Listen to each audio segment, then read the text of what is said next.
प्रिय दर्शकों, नमस्कार। मेरे प्रिय दर्शकों, ऋषु ज्योतिष समय समय पर आपका मार्गदर्शन करता रहा है। आज हम एक बहुत ही महत्वपूर्ण विषय पर विचार कर रहे हैं जो हमारे लिए इतना महत्वपूर्ण है कि उससे जीवन सुधर भी जाता है और ठीक से नहीं करें तो जीवन बिगड़ भी जाता है। वह है जब वर और कन्या की कुंडली का मिलान करते हैं। साधारण तौर पर उत्तरी भारत में अष्टकूट मिलान किया जाता है और जिसमें हमारे विद्वानों का मत है कि 36 में से 18 गुण मिलने चाहिए। अष्टकूट मिलान एक सटीक प्रक्रिया है। इस मिलान के साथ साथ अगर अशुभ योगों को देखें और उनका उपाय करें तो जीवन सुधर सकता है, और अगर अशुभ योगों का ध्यान नहीं दिया तो जीवन नरक तुल्य बन सकता है। आइए विचार करते हैं। दर्शकों, पुरुष जातक की कुंडली है। पुरुष जातक का जन्म 8 अक्टूबर 94 किसी स्थान पर हुआ। लगन के समय पर सिंह राशि उदय हो रही थी। सिंह राशि में लगन के 26 अंश मिले। द्वितीय भाव में कन्या राशि में सूर्य, तृतीय भाव में तुला राशि में बुध, गुरु, राहु, शुक्र, चंद्रमा। बुध 12, गुरु 22, राहु 22, शुक्र 23 और चंद्रमा 29 डिग्री लेकर के विराजमान है। चतुर्थ भाव में वृश्चिक राशि, पंचम भाव में धनु राशि और छठे भाव में मकर राशि। सप्तम भाव में शनि अपनी कुंभ राशि में है। शनि सतविज नक्षत्र में है, राहु के नक्षत्र में है। शनि सप्तमेश है। अष्टम भाव में मीन राशि, नवम भाव में केतु मेष राशि में 22 अंश लेकर के है। दसम भाव में वृषभ राशि और एकादश भाव में मिथुन राशि और द्वादश भाव में कर्क राशि में मंगल की स्थिति बनी। दर्शकों, दूसरी तरफ स्त्री जातक की कुंडली में स्त्री जातक का जन्म 31 अक्टूबर 1995 कृष्ण पक्ष अष्टमी किसी स्थान पर हुआ। जन्म के समय पर धनु राशि 4 डिग्री लेकर के उदय हो रही थी। द्वितीय भाव में चंद्रमा मकर राशि में 17 अंश लेकर के है। तृतीय भाव में शनि अपनी कुंभ राशि में, चतुर्थ भाव में मीन राशि और पंचम भाव में केतु 1 डिग्री 54 मिनट लेकर के विराजमान है। छठे भाव में वृश्चिक राशि, सप्तम भाव में मीन राशि, सप्तम भाव में मिथुन राशि, अष्टम भाव में कर्क राशि, नवम भाव में सिंह राशि और दसम भाव में कन्या राशि में सप्तमेश बुध उच्च राशि में चित्रा नक्षत्र में है। बुध के 29 डिग्री लगभग अंश हैं। एकादश भाव में तुला राशि में सूर्य और राहु। सूर्य 13 डिग्री लेकर के विराजमान है तो राहु 1 डिग्री लेकर के 54 मिनट लेकर विराजमान है। द्वादश भाव में वृश्चिक राशि में गुरु 22 डिग्री, मंगल 13 डिग्री और शुक्र 2 डिग्री 11 मिनट लेकर के विराजमान है। दर्शकों, इस वर और कन्या की हम अष्टकूट का मिलान करते हैं तो हमको इस प्रकार से परिणाम मिलता है। पहला कूट है वर्ण, वर्ण का 1 में से 0 मिला। दूसरा वश्य, वश्य 2 में से 1 मिला। तीसरा कूट है तारा, तारा 3 में से 1.5 मिला। चौथा है योनि, योनि 4 में से 1 मिला। पांचवा ग्रह मैत्री, ग्रह मैत्री 5 में से 5 मिला। छठा कूट है गण, गण 6 में से 1 मिला। सातवां भकुट 7 में से 7 मिला। आठवां नाड़ी, नाड़ी 8 में से 0 मिला। दर्शकों, मैंने इन दोनों की कुंडली का मिलान करने के लिए 3-4 पंचांगों का सहारा लिया। किसी में 16.5 आता है, किसी में 17 आता है, किसी में 17.5 आता है। फिर मैंने अपने ज्योतिष के अनुरूप से पंचांगों को छोड़ करके किस किस तरह से वर्ण के किस किस तरह से गुण निकलते हैं तो मेरे अभ्यास के बाद 16.5 गुणों की प्राप्ति हुई। दर्शकों, 16.5 गुणों की प्राप्ति हुई। साधारण तौर पर यह माना जाता है कि 18 गुण चाहिए। चलो, एक आधा गुण का कहीं फर्क हो सकता है, लेकिन अब अष्टकूट मिलान में देखते हैं तो नाड़ी दोष, परंतु दर्शकों हमारा ज्योतिष शास्त्र, हमारे विद्वान बताते हैं कि रोहिणी, आद्रा, मृगशिरा, विशाखा, पुष्य, शरण और रेवती और उत्तरभाद्र नक्षत्र, ये 4 नक्षत्र ऐसे हैं इनका परस में नाड़ी दोष नहीं माना जाता। नाड़ी दोष के और भी कई तरीके हैं, लेकिन इस कुंडली के संबंध में यही है कि नाड़ी दोष पुरुष जातक का विशाखा नक्षत्र है और स्त्री जातक का स्वर्ण नक्षत्र है। विशाखा नक्षत्र और स्वर्ण नक्षत्र का आपस में नाड़ी दोष नहीं माना जाता। तो यहां पर ये एक हमको ग्रेस मार्क मिल गया। ठीक है, भुगुट 7 में से 7 मिले, गण 6 से 1 मिला, ग्रह मैत्री 5 में से 5, योनि 4 में से 1। साधारण तौर पर योनि जब 4 में से 1 मिलता है तो योनि वैर माना जाता है, 0 मिलता है तो महावैर माना जाता है। लेकिन ये योनि भी हमको ग्रेस मार्क मिला, क्योंकि जब ग्रह मैत्री बन जाता है, जब ग्रह मैत्री दोनों का 5 में से 5 पॉइंट मिलते हैं तो भुकुट का, गण का, योनि का, वन आदि का ये अपने आप में परिहार हो जाता है, नहीं माना जाता ग्रह मैत्री मिलने। तो यहां पर भी ग्रेस मार्क मिला, यहां पर भी ग्रेस मार्क मिला, यहां पर भी ग्रेस मार्क मिला।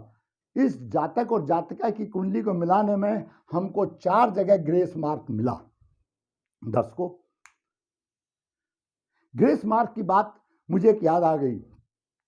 जिस टाइम हम 10th क्लास में थे तो main subject Hindi, English, math में कंपलसरी पास करना पड़ता था। बाकी ऑप्शनल जो 3-4 सब्जेक्ट रह गए उनमें से कोई एक में फेल हो जाए तो पास मार्क की सनद मिल जाती थी। अगर 2 में फेल हो जाए तो स्पष्ट फेल कर दिया जाता था।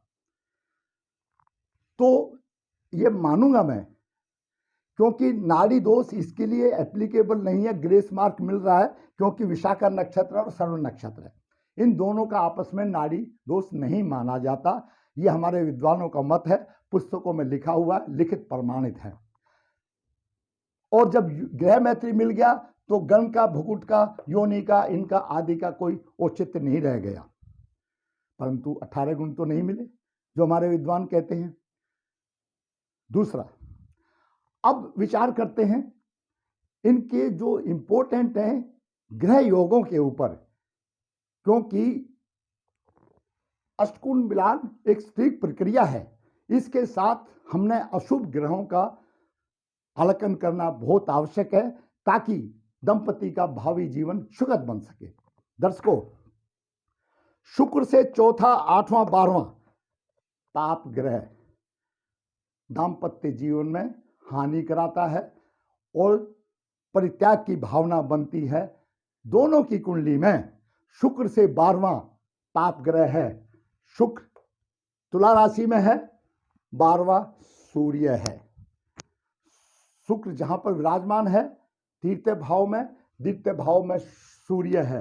कन्या की राशि में शुक्र द्वादश भाव में है और एकादश भाव में सूर्य, यानी दोनों की राशि में शुक्र से 12वां सूर्य है। अब बात करते हैं सप्तमे शनि। शनि सप्तमेश है और लग्नेश सूर्य है, दोनों 6ठे 8वें स्थान पर है। लेकिन ग्रह मैत्री से इसका भी परिहार हो जाता है, इसको भी सोचने की जरूरत नहीं है। जब ग्रह मैत्री एक है तो लग्नेश और सप्तमेश परस्पर द्वितीय द्वादश हो या 6ठे 8वें हो तो उसका परिहार माना जाता है, साथ सम्मत बात है। परंतु सप्तमेश राहु के नक्षत्र में है, पुरुष की कुंडली में सप्तमेश राहु के नक्षत्र में है और राहु की पंचम दृष्टि शनि पर है, सप्तम भाव पर है। मंगल द्वादश भाव में है, अष्टम दृष्टि सप्तम भाव पर है। इस प्रकार सप्तम भाव पर 3 पाप ग्रहों का प्रभाव है। साधारण तौर पर हमारे विद्वान ये कहते हैं कि सप्तम भाव में शनि वृश्चिक, कन्या, उच्च का शनि और अपनी स्वयं राशि में 2 विवाह भी करवा सकता है। अगर और ऊपर के ग्रह से रुकावट हो तो रुकावट भी हो सकता है। तो ऐसी कोई रुकावट नहीं। सप्तम भाव में शनि सप्तमी नक्षत्र में है, राहु के नक्षत्र में, राहु देख रहा है, मंगल देख रहा है। सप्तम भाव के सुखों की हानि का योग बनता है, दाम्पत्य कलह का योग बनता है, क्योंकि मंगल की दृष्टि है। अब बात करते हैं कन्या की। जब शुक्र मंगल या शनि की राशि में हो तो दाम्पत्य कलह का योग बनता है, और सप्तम भाव पर राहु की नवम दृष्टि है। सप्तम भाव पर राहु की नवम दृष्टि है और मंगल की अष्टम दृष्टि है। यहां पर भी सप्तम भाव पर राहु और मंगल की दृष्टि है, पाप प्रभावित है सप्तम भाव पर। शुक्र और मंगल, शुक्र और मंगल 12वें स्थान पर है। गुरु 22 डिग्री लेकर के बैठा है, मंगल 13 है, 9 डिग्री दूर है। शुक्र 2 डिग्री लेकर के, शुक्र का कोई प्रभाव नहीं है। द्वादश भाव भोग का स्थान है। शुक्र मंगल की वहां पर स्थिति अशुभ मानी जाती है। भविष्य में कुछ भी हो सकता है, क्योंकि सप्तम, द्वादश और अष्टम में शुक्र मंगल की युति जातक को भ्रमित कर देती है, अशुभ मानी जाती है, और दाम्पत्य सुख में मिठास नहीं रहती है। खास विशेष इस योग में देखिए, कुंडली मिलाते समय पर ध्यान नहीं दिया गया। ग्रह मैत्री तो है, 5 में से 5 तो है। पुरुष की राशि तुला है और कन्या की राशि मकर है। दर्शकों, दोनों आपस में मित्र हैं, परंतु हमारा ज्योतिष शास्त्र ये कहता है कि पुरुष की लगन से 6ठे और 8वें स्थान की राशि अगर कन्या की हो तो दाम्पत्य कलह होगा। यहां पर कन्या की राशि पुरुष के 6ठे भाव की राशि है। यहां पर ग्रह मैत्री काम नहीं करेगी। ग्रह मैत्री कब काम करती? जब अगर मान लिया पुरुष की राशि धनु होती और कन्या की मीन होती, तो दोनों का राशि स्वामी एक होता, तो माना जाता ग्रह मैत्री अच्छा है, वो 6ठे और अष्टम का दोष मिट जाता। लेकिन यहाँ पर एक शुक्र है और एक शनि है, मित्र हैं अवश्य जरूर, लेकिन मकर राशि पुरुष राशि की 6वें स्थान की राशि है, दाम्पत्य कलह का योग बनता है। और इस प्रकार इन दोनों पति पत्नी में विवाह के 9-10 महीने के बाद ही कलह का वातावरण शुरू हो गया।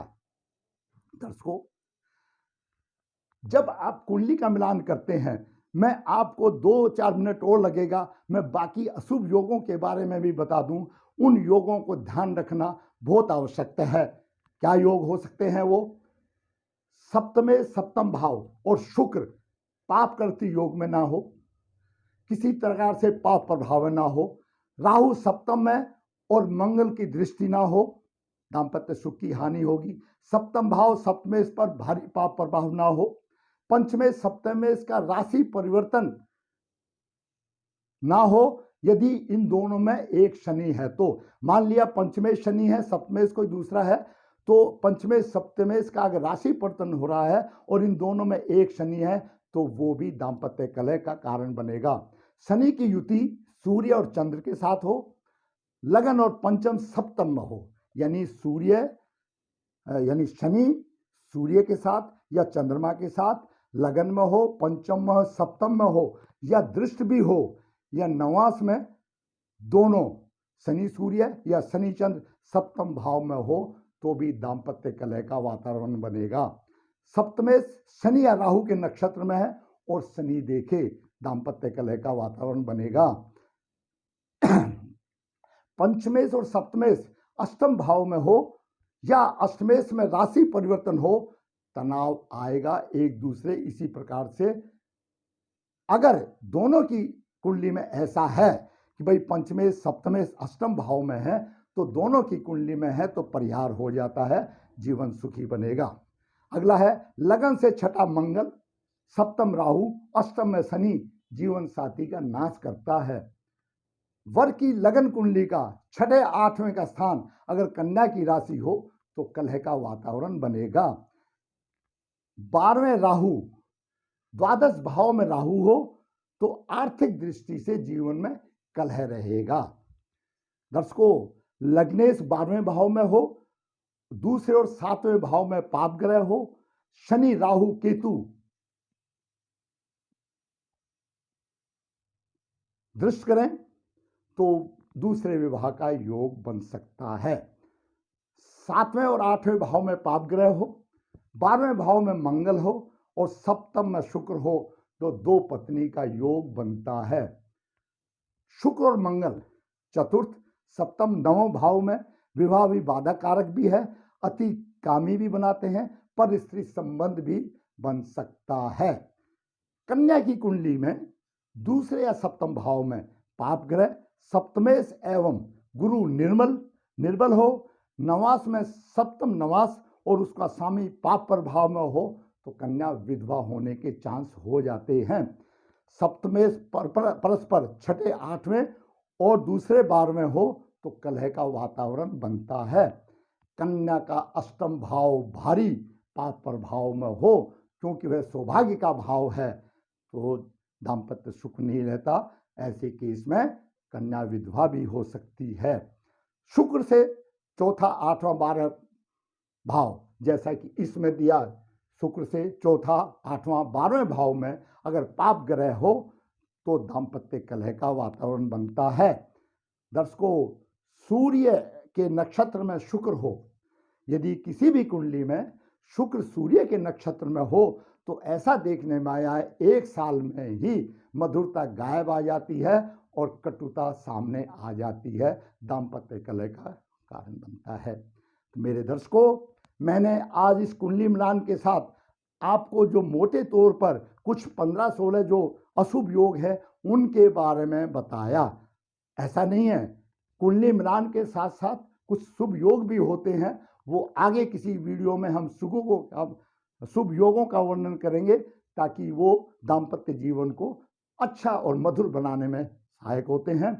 आज मैंने आपको इन दोनों जातकों की कुंडली का विश्लेषण करके इनमें जो अशुभ योग हैं जिनका परिहार है वो भी मैंने बताया, जहाँ ग्रेस मार्च से पास हुए वो भी मैंने बताया, और अन्य इसके अलावा जो भी योग हो सकते हैं जिससे कि दाम्पत्य कलह के अवसर आते हैं उन योगों के बारे में भी आपका मार्गदर्शन किया।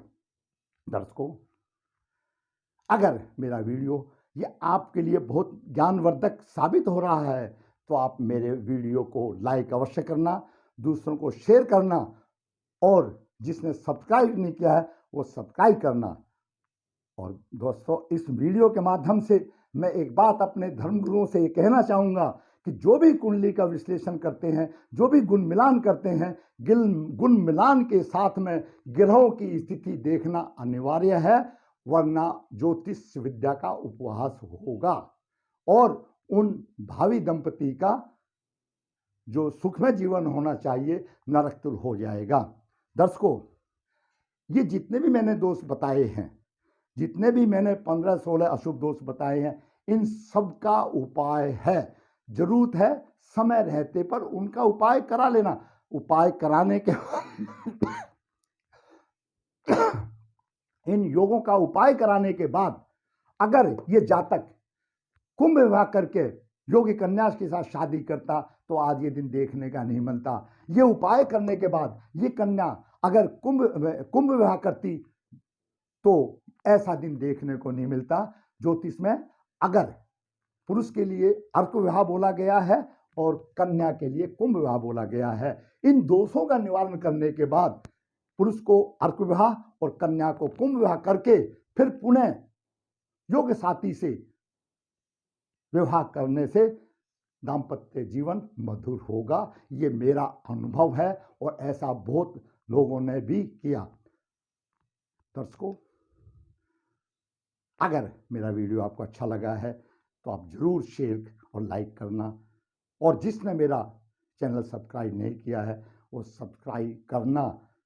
एक बात और इसी में मैं कह देता हूँ कि मैंने तो एक ऐसे आदमी को भी देखा है जिसका कि तलाक वृद्ध अवस्था में ऐसे हुआ, घर में बहू बेटे हैं, पोता पोती हैं, और कोर्ट में तलाक होने के बाद उसने ये कहा अपने बेटे को कि बेटा हमारा दोनों का झगड़ा था, ये तुम्हारी माँ है, तुम माँ बेटे एक साथ रहो, मैं अलग रह लूँगा। और वो आज अलग रहते हैं और वो मेरा सहपाठी है। तो ग्रह की चाल जब आती है तो किसी को नहीं बख्शती, अपना प्रभाव दिखाती है। जरूरत है समय रहते हुए उस ग्रह का उपाय कर लेना, बाकी छोड़ दो परमात्मा के ऊपर। धन्यवाद।